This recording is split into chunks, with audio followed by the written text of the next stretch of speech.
All right, so here we go. Numero uno, have fun and get fun comfortable. This is first very intentionally. My style, my brand, my approach of personal development is to have fun. It's playful sincerity. If it ain't fun, if it's like too serious, if it's just this trauma healing work that never ends and I'm just always crying and sad and angry, then fuck, that kind of sucks, right? So have fun and get fun comfortable. Y'all know I love to use that word. I love the concept. I love the approach. It's a total reframe of the work and of life in general. Is the things that are uncomfortable are actually fun comfortable. Because I know on the other side of that is a more fulfilled life, a more joyous existence. So you know how we go with this. If you are picking up what I'm putting down, we're going to raise the roof and say aho ski together. It's like aho, but with the ski. Ready? Aho ski. Yeah, there we go, boys. Come on. Numero dos, FUNconditional connection. You know how I love my wordplay. So this is connection beyond mental agreements. We don't have to have the same opinions, perspectives, beliefs. In fact, it's really beautiful when we don't. Echo chambers get a little old.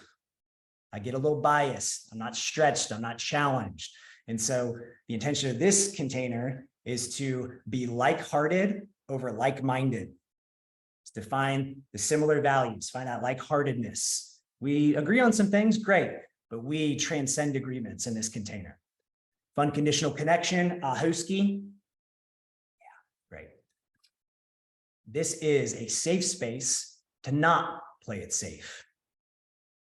So permission to go there. Wherever there is, this is our playground where you get to say and do some shit and it's acceptable. It's safe. It's okay. You get to practice here. Safe space to not play it safe, ahoski. Commit to the process, surrender to the experience. One of my favorites. I'll say that at least 5 more times during these 20. Commit to the process, surrender to the experience. Take action and trust. So fuck paralysis analysis.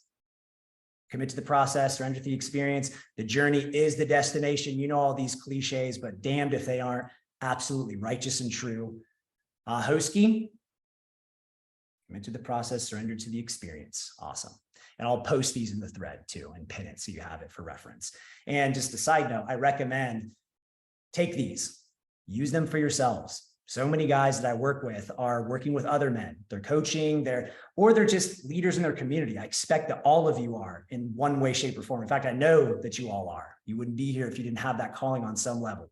So these, it's not like I kind of made some of these up and no new ideas. I got pieces from other places and put it together and made it my own. Feel free to do the same for yourself or just use the exact same thing. I don't give a shit. All right, so moving on. Confidentiality and consent. These containers are to some degree shit if there isn't confidentiality. That's what makes this a safe space to not play it safe and to go there, is confidentiality and consent. And so what happens here stays here. That's a confidentiality piece. Some gnarly shit's going to come up, like really gnarly shit. And we need to know that we can share that and it won't leave here. Not pillow talk with our lady, not casually with a friend. We can talk about our own experiences. That's perfectly acceptable. And if we're talking about an experience with another person, it's like no identifying characteristics and no specifics. It's your experience. And the consent, that an example is social media. You know, like if you want to post, hey, I'm getting on this call, or you even like do a little boomerang or some shit like that. Or if I want to do that, ask before posting it. And that's not the greatest example because like I rarely do that kind of thing. But just in general, consent is so hot. Consent is sexy. Like asking and not making assumptions, we'll get to that later. That's a very positive practice. Doesn't have to be awkward. And if it is, great, embrace the awkward. Confidentiality and consent, ahoski. All right, broskies. Let's keep the train rolling. Radical honesty. Who's read the book? Read it again. If you haven't, read it for the first time. That thing is a Bible of sorts. Certainly top 5, just general personal development reads. It's super edutaining. And I'll just leave it at that. Grounded authenticity over mental transparency. That's my interpretation of that. That's how I approach this concept of radical honesty. In the book, it is very radical. I don't necessarily agree with all of it, but I agree with the core of it. And that includes being forthright. That's the insidious way of essentially lying and not being honest, is if I'm not being forthright, I'm not being transparent. However, mental transparency, AKA, verbal diarrhea, whatever I think and feel, I'm just going to say it. Consequences be damned. That's immature. That's not masculine. That's not trustworthy. It's not grounded.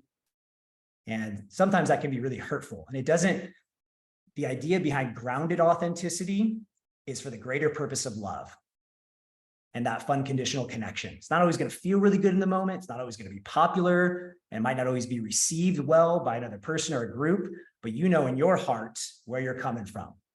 So that's the discernment. And that's what we're really cueing in on this radical honesty concept is discernment. I'm just getting better and better at that. So radical honesty, Ahoski. All right. Extreme ownership. In this season, this is the big dog for me. It has been for like this past year in particular. If there were like one I got to choose out of all this, this would probably be the one. Who's read the book? A lot of these inspired by books. Great. Once again, highly recommend it. Very edutaining. Jocko Willink, former special ops, bona fide badass. He tells all these stories about being in the military and about being in corporate life, and they all lead to this theme of extreme ownership. You are not a victim to your circumstances. You are the architect of your reality. And so few ways that looks like ways to embody this using I statements. Man, this rocked my world when I was first exposed to it. I didn't realize how passive, how insidious the projection that happens in the world that I was using unconsciously. Here's an example. When you're feeling down, it's like the world's out to get you and it's all on us and we just don't know what to do. It's like, whoa, pump the brakes. Put the we away. I don't know what this you and us and we is. What I hear when people do that is I. So I actually, in my mind, I've trained myself to replace all of those projection words into I. I'm not feeling so good. I feel like life is tough. I don't know what to do. How much more connected do you feel to me when I say that? How much more just real and honest does that feel? That's ownership. And that is an absolute game changer. Is that like one very practical process of using I statements? A couple more. A little phrase I like to use that I got from a buddy once. I just thought was very clever and cute. Your projection is not my placebo. So this is part of the casting spells concept that language can be. It's like my words are prayers. Some people believe that. I don't not believe that. I think there's something to it. And so if I'm projecting a bunch of shit out there, it can be a placebo effect for people. For somebody who's not aware, isn't conscious of what's happening, and it's just behind the scenes, it's seeping into my system, that can be a placebo that fucks with my world a little bit. And as conscious stewards, we ain't into that game. Picking up what I'm putting down? Yeah. So extreme ownership, Ahoski. Awesome. All right, shoulders back, chest out, head high. I added this last year. It just felt like, oh yeah, obviously, especially for men, like there's this epidemic. I'm sitting on a post of this, and I've been tracking this for a while, of this epidemic of piss poor posture. It seems to be particularly bad with like the younger generation. I feel like the perpetual older generation that's shitting on the younger generation, they're a bunch of pussies or whatever. But like I play basketball all the time, and I watch these kids that are like high school, and it's almost like this cool thing where they think they have a swagger. They have their shoulders down, they kind of like are hunched over, and it's like, oh, they're like cool. I'm like, that's not fucking cool. It's physically, it's fucked, like physiologically, cognitively, psychologically. That's not powerful. The power pose. Head high, chest out, shoulders back. This is embodied cognition. So it's kind of like, if you want to feel happy more, smile. And if you smile, you'll feel happier more. It's a very simple concept. It's not necessarily like that simple, and yet there's simplicity to that notion, right? This is one example of that. Have strong posture and just watch your world be very, very different. Just like cultivating that awareness continually. I find it when I'm on my computer a lot. It's like, oh shit, I have a special chair. This is like I have a little bar stool chair so that it like forces me to have good posture because I have to balance on it and I have to have like my shoulders back. So whatever you got to do to have that powerful masculine posture, that's what we want. So shoulders back, chest out, head high, ahoski. Yeah. All right, we're about halfway or so. Be present AF and all in. So be here now. Late great Ram Dass. Minimize distractions. Emails, like all that. No, let's be here. This is going to be highly interactive. It is. It always is. And so let's take advantage of this time together. It's only an hour and a half or so, once a week. It's like really dig into this, leverage this space. Don't be in transit ideally. I know there's life. Sometimes it's just, you'll have to be in transit. I'm not going to shame you for that. And yet it should be the exception, not the rule. Be here now, present AF, ahoski. All right. Honor thyself. This is once again speaking to discernment. What is your fudge yes and your hell no? Own it, whatever it is. What is the edge of like, yeah, this is scary, but it feels right. I'm going to go yes. No, this is a boundary. This doesn't feel safe. I'm not ready for this. That's a no. Honor thyself, ahoski. Beautiful. And that's like a leverage or getting clear on that for yourself so that you can recognize it in others is really important. Beautiful skill in leadership as well. Because sometimes people will say yes and it doesn't feel like a yes is coming from you. And you get to be the steward of that and be aware of that. All right. Expect nothing, experience everything. Fuck expectations, be in the moment, be present, experience what's here, what's happening, what wants to be experienced. Cultivate appreciation over attaching to expectations. The root of a lot of suffering is unmet expectations. Experience the spectrum with minimal judgment, taste the rainbow, motherfuckers. Skittles said it best. Expect nothing, experience everything, ahoski. Yeah, buddy. Home stretch.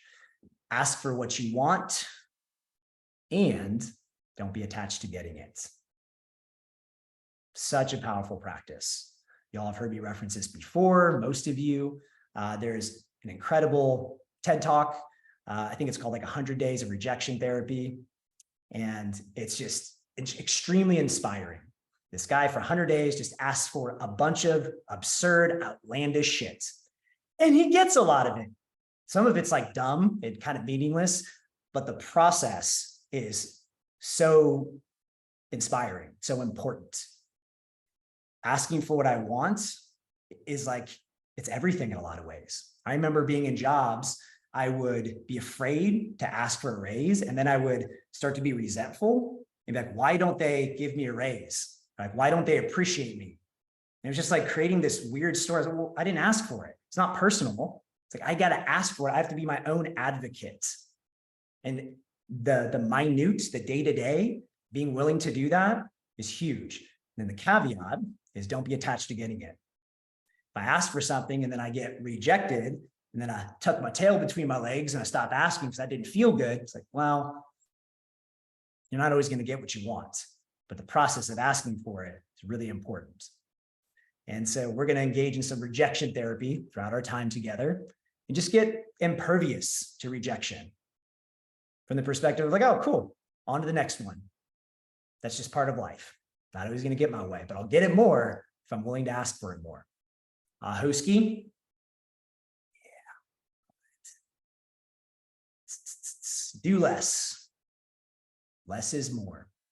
So it reminds me of Forgetting Sarah Marshall. He's trying to get up on the surfboard. And he's like, do less, do less. Well, now you're not doing anything. It's fucking hilarious. He just like sits on the board, doesn't get up. But I think there's just beautiful wisdom to Paul Rudd's stupid character. It's, yeah, cool. There's a lot of to-dos. There's mania at every turn in modern society. And as conscious men on the path, we want to get much more potent with our energy. Do the important, effective, inspired things, not the omnipresent, urgent, manic things. And said another way, who's read King, Lover, Warrior, Magician? Another staple. Unfortunately, not available on Audible, one of the few, or at least it wasn't last I checked. So just get a physical copy. It's great. And the authors, they write a lot of books on like rite of passages and initiations, but this is like their seminal one. And what I love about it is it personifies these archetypes to where in my everyday life, it's something I actually think about often. How would my inner king respond to this? How would my inner warrior, we're going to dig into this stuff later in our time together. A lot of our things will be structured around this. My warrior, my lover, my magician, like what is called for in this moment? This reminds me of being the king. The most effective kings, they just are. They're not doing all the time. They're really good at leading, delegating, but like they're just really potent with their energy, really effective, really efficient. So do less, Ahoski. Yeah, great. Now we're getting into the four agreements with the fifth agreement, and then we'll have one after that. So just a handful left. Be impeccable with your word. So I've been speaking to this a little bit with the I statements and the casting spells. And so those are very important, like my literal language words. Be impeccable, say what I really actually mean, not just using whatever language I'm used to. And if you say it, do it. This comes up in my relationship often. Like I have lofty ideals and goals and intentions for my life and for my partnership. And I'll tell you what, if I say I'm going to do some shit and I don't do it and I don't acknowledge it, that's the kicker. It's one thing if I don't do it, but if I acknowledge it, hey, I know I said I was going to do this thing. I'm not going to be able to, or I need to push it back, or I thought about it and it's not aligned, whatever it is, at least acknowledge it. But if I say it, do it. My wife will rip my head off, and rightfully so. And she's pretty gracious about it most of the time, but I want that from her. That's her sacred role, is to hold me accountable to my word and being impeccable with it.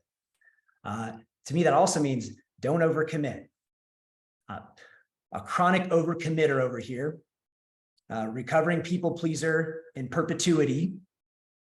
And it has beauty to it, right? It serves a role. But I tend to, if I'm not really aware and if I'm not checking myself, I'll rickety wreck myself and I'll overcommit. And then I feel overwhelmed. I'm reacting to everything instead of owning my word and being proactive with it, with what is most important to me. I'll be on everybody else's agenda. The other side of that is don't undercommit. If I have the choice between saying no to everything and being a yes man, Jim Carrey style, I'll be the yes man. I'll lean a little bit more over to that side because I think that's a more fulfilling life. Be impeccable with your word, Ahoski. Awesome. All right, guys, super close. Here we go. Don't take anything personally. It's so huge. This is a daily practice for me. It is and it isn't. That's kind of the paradox of it. It's like, well, yeah, everything's personal because like it's my life. It's about me and self-fully, not selfishly, but self-fully. Yeah, it's my world. I want to have a great life. So it's personal to me, like how my world looks, how I react, how it reacts to me. And yet how somebody else acts and their own self-interest, which is perfectly normal and fine, that is not personal to me, no matter what it is. It's my choice to be like, oh yeah, no, it's all good.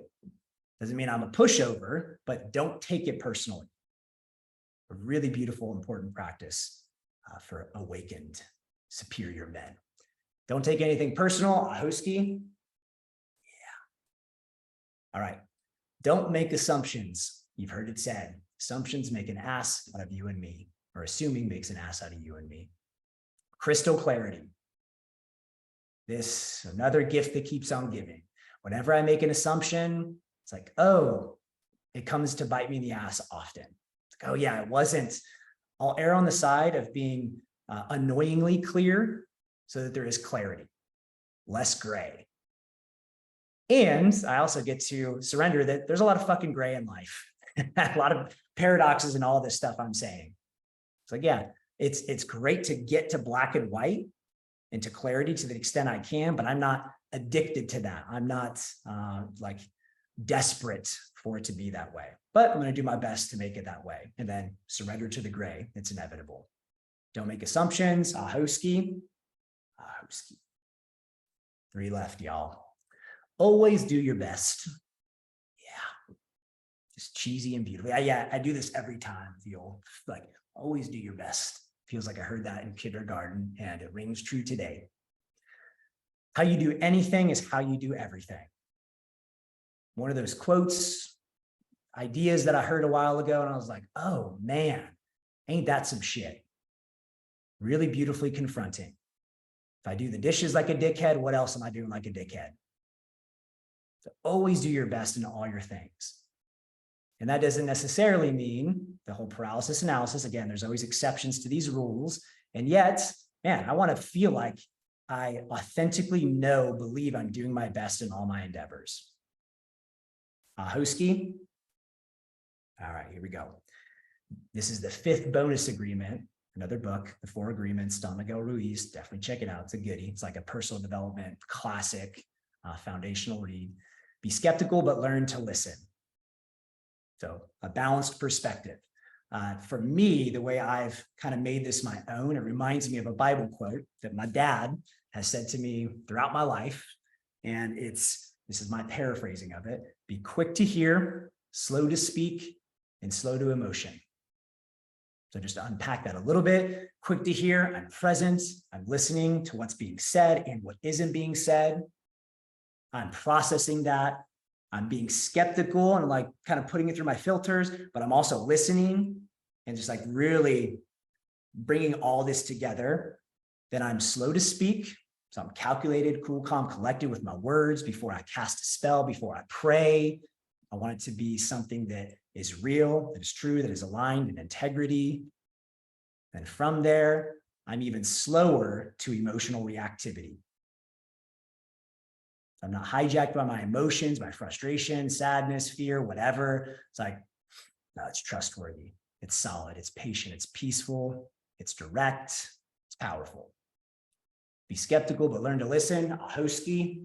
Yeah. All right. And the very last one, come on. Ruthless integrity. This is just the catch-all. As I kept adding more and more to this list over the years, I finally got to one where I was like, oh, ruthless integrity. Anything that isn't addressed, I hopefully, maybe, probably not, we'll add more. But this is the one that takes the cake. And there's the very obvious integrity, the external integrity, essentially like the 10 commandments. Don't lie, don't cheat, don't steal, all those kind of things. I trust that this group, if you're here, you got that game pretty well. We're not all perfect. Some of those things will happen. And yet we're much more in the internal game of integrity. When you look at yourself in the mirror, I don't know if you've heard the Man in the Mirror, that not the Michael Jackson song, although that's awesome, but there's a beautiful poem and we have a little ritual around that at some point during this container. It's all about like, at the end of the day, it's me. I see myself. Am I proud of myself? Am I living in integrity? That's a really deep internal game. To me, that's God's voice. Ruthless integrity, the catch-all, Ahoski. All right, let's shake it out. Take some deep breaths.